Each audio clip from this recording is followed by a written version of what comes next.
Class 10th exercise 3.1 question number 2 on comparing the ratio a1 upon में a2 b1 upon में b2 and c1 upon में c2 find out whether the lines representing the following pair of linear equation intersect at a point are parallel or coincident।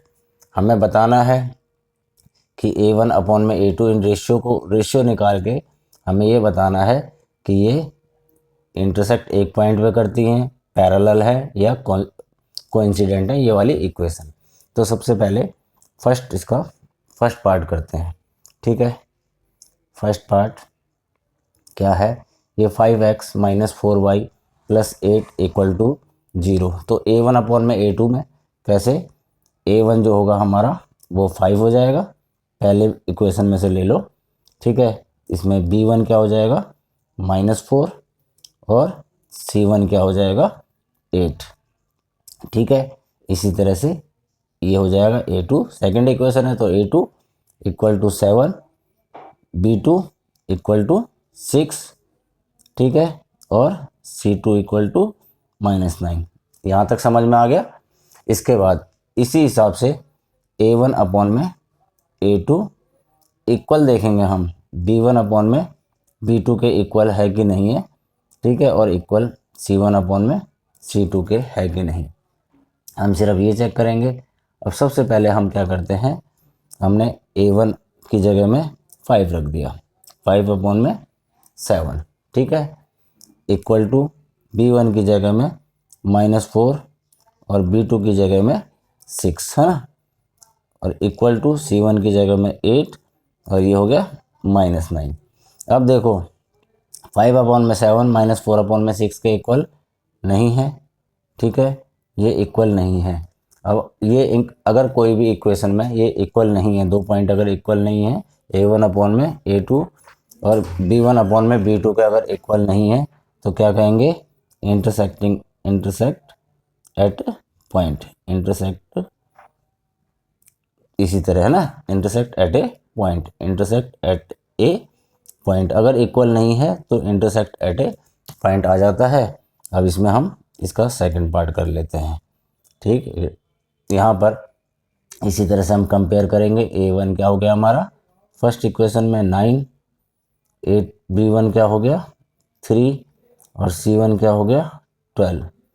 इसी तरह से a2 क्या हो गया 18।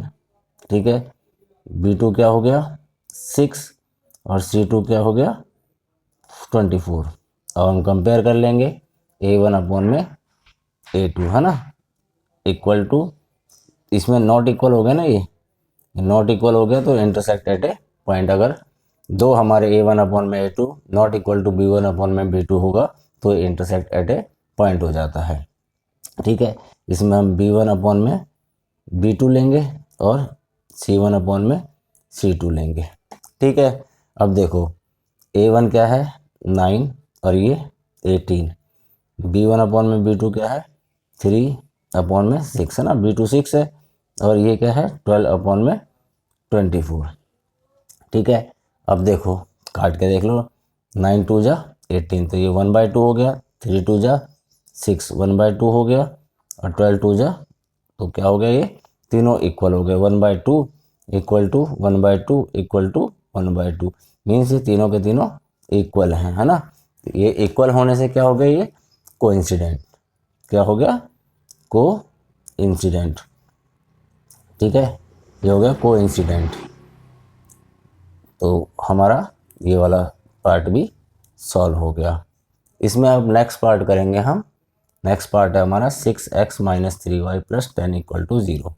ठीक, तो a1 लिया हमने 6, ठीक है, b1 लिया -3 और c1 लिया 10। इसी तरह से a2 लिया 2, b2 लिया, यहाँ पे -y है सिर्फ, तो 1 कैसे होगा ये -1 इंटू वाई मल्टीप्लाई करेंगे तो माइनस का y बन जाएगा है ना। इस तरह हुआ तो ये b2 क्या हो गया हमारा -1 और c2 क्या हो गया 9।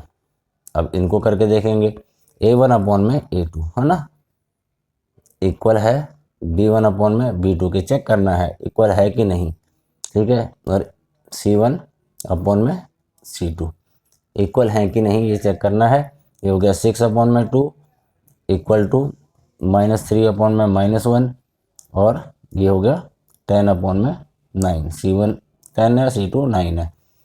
ये कट गया, 3 आ गया, माइनस से माइनस कट गया, इक्वल टू 3 अपॉन में 1 3 हो गया, ठीक है। अब ये दोनों के दोनों इक्वल हैं और ये तीनों मतलब ये है 10 अपॉन में 9, लास्ट हमारा 10 अपॉन में 9 है और ये लास्ट हो गया 10 अपॉन में 9। तो ये दोनों हमारे इक्वल हैं, ठीक है। अगर दो इक्वल होंगे तो क्या हो जाएगा, ये पैरेलल लाइंस। तो ये हो जाएगा पैरेलल लाइंस। ये कैसे बनते हैं, अगर ये ग्राफ है, मान लो ये ग्राफ बना हमारा, तो यहाँ पर इंटरसेक्टिंग लाइन ऐसे होगा, कोइंसिडेंस ये सीधा एक ही लाइन पाएंगे सारे पॉइंट्स, ठीक है। और पैरेलल लाइंस में दो या तो एक्स एक्सिस के पैरेलल होंगे या वाई एक्सिस के पैरेलल होंगे। इस तरह से ये ग्राफ की इक्वेशंस हमारी सॉल्व करने पे इस तरीके के ग्राफ्स बनेंगे। तो ये क्वेश्चन आपको समझ में आ